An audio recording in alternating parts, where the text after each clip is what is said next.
In the quiet town of Maplewood, nestled between gentle hills and golden fields, lived a boy named Ethan Carter. He was known across the school as the Bright One. Teachers admired his quick answers, and friends often turned to him for help with their homework. Ethan wasn't just clever, he was gifted. He could solve puzzles in minutes and learn new things faster than most. Everyone said, "That boy will go far one day."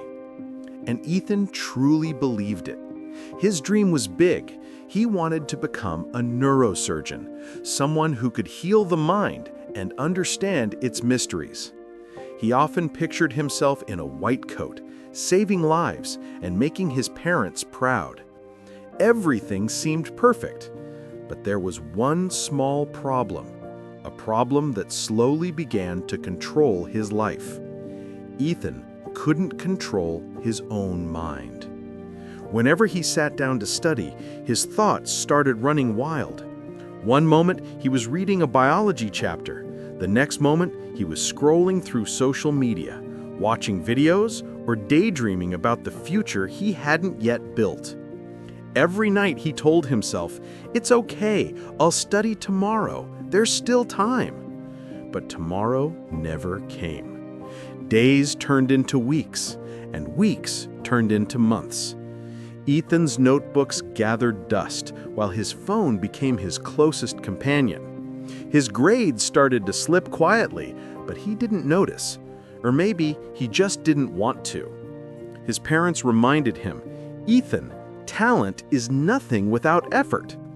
But he would laugh it off. "Don't worry, Mom, I've got this. I'm smart, remember?" That confidence worked like a slow poison. Sweet at first, deadly later. One chilly morning, the results for the National Science Scholarship Exam were announced. Ethan's heart raced with excitement. Winning it meant financial support for college and a clear step toward his dream. He opened the school notice board, his eyes scanning for his name. But it wasn't there. For a moment, he thought there must be a mistake. He checked again, then again. But no, it was real. His friends, the ones who studied every day, had all scored high. He hadn't even passed. The laughter and chatter around him faded. Teachers who once praised him walked past in silence. The disappointment in their eyes stung more than words ever could. That evening, Ethan locked himself in his room.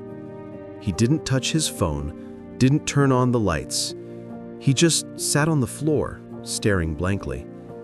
He whispered to himself, "I wasn't stupid. I was just lazy." It was the first honest thing he had told himself in months. In that quiet darkness, a truth struck him. Being smart means nothing if your mind is out of control. The next day, Ethan decided he needed help, not just with studies, but with himself. He remembered hearing about Mr. Daniels, a retired Army officer who now worked as the school's physical training coach. People said he was strict but fair, the kind of man who could turn even the most disciplined student into a leader. Ethan found him near the track field, timing a group of students doing laps. He walked up nervously. "Coach Daniels?" he asked softly. The coach turned, his eyes sharp but kind. "Yes, son. What brings you here?" Ethan hesitated, then spoke. "Sir, I can't seem to focus on anything. Every time I try to study, my mind just runs away. How do I control it?" The coach smiled. "Ah, the restless mind. I know it well. Come with me." He led Ethan to the far side of the field, where an old archery set lay in a wooden box. The coach handed him a bow and pointed to a target board placed 50 feet away. "Hit the bullseye," he said simply. Ethan nodded, aimed, and released. The arrow flew and missed completely. The coach chuckled softly. "Tell me, what were you looking at?" Ethan replied. The board and the trees behind it, the grass, the wind. Coach Daniels interrupted. Exactly. You looked at everything except the center. He stepped closer and said, Listen, Ethan, your mind works the same way. When it wanders between 100 things, phone, internet, worries, dreams, you'll always miss your target. Focus isn't about working harder, it's about looking at one thing and nothing else. Ethan lowered his head, realizing the truth in those words. Coach, can I learn to fix that? The coach placed a hand on his shoulder. Of course you can, but it won't happen overnight. You'll need rules, 4 of them. Follow these, and your mind will follow you. 1. Control your thoughts. Whenever your mind drifts, pull it back. Don't fight your thoughts, guide them. When you study, remind yourself, this is my time to grow. Everything else can wait. 2. Create a routine. Your brain loves patterns. Build one. Decide when you'll study, when you'll rest, and when you'll use your phone. If you train your brain to expect structure, it will stop resisting. 3. Remove distractions. Your phone isn't just a device, it's a thief of time, attention, and peace. Keep it out of reach when you work. If you don't control it, it will control you. 4. Practice every day. Discipline isn't born, it's built. Even 5 focused minutes today will turn into hours someday. Consistency beats motivation. Ethan took every word seriously. That very night, he made a study schedule and deleted apps that drained his time. He placed his phone in another room whenever he opened his books. It wasn't easy. The first week was a battle. His hands kept reaching for his phone out of habit. His thoughts kept whispering, just 5 minutes online. But every time he felt that urge, he remembered Coach's words. The mind is like a wild horse. If you don't hold the reins, it will drag you where it wants. Slowly, things began to change. Ethan's study hours increased. His concentration deepened. He started sleeping better, waking up early, and even feeling proud of small progress. After 3 months, the difference was visible.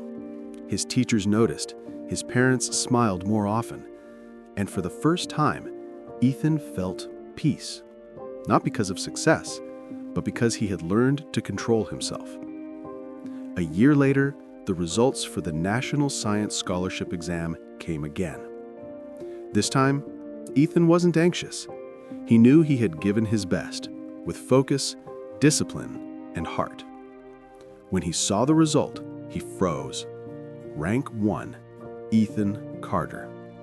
The hall erupted in applause. His classmates cheered, and his teachers beamed with pride. As he walked onto the stage to receive his award, he looked into the crowd and spotted Coach Daniels smiling from the back. Ethan's heart filled with gratitude. He remembered that first failed attempt, those restless nights, and how he almost gave up, all because he couldn't control his own mind. He held the medal in his hand and whispered, "Discipline made me who I am." The lesson. Later, in his graduation speech, Ethan shared something that stayed with everyone who heard it. The human mind is powerful, but only when you control it. Left unchecked, it drags you through distractions, doubts, and wasted time. But once you train it, it becomes your greatest weapon. Don't wait for the perfect moment. Start small, start now. Discipline doesn't limit you, it frees you.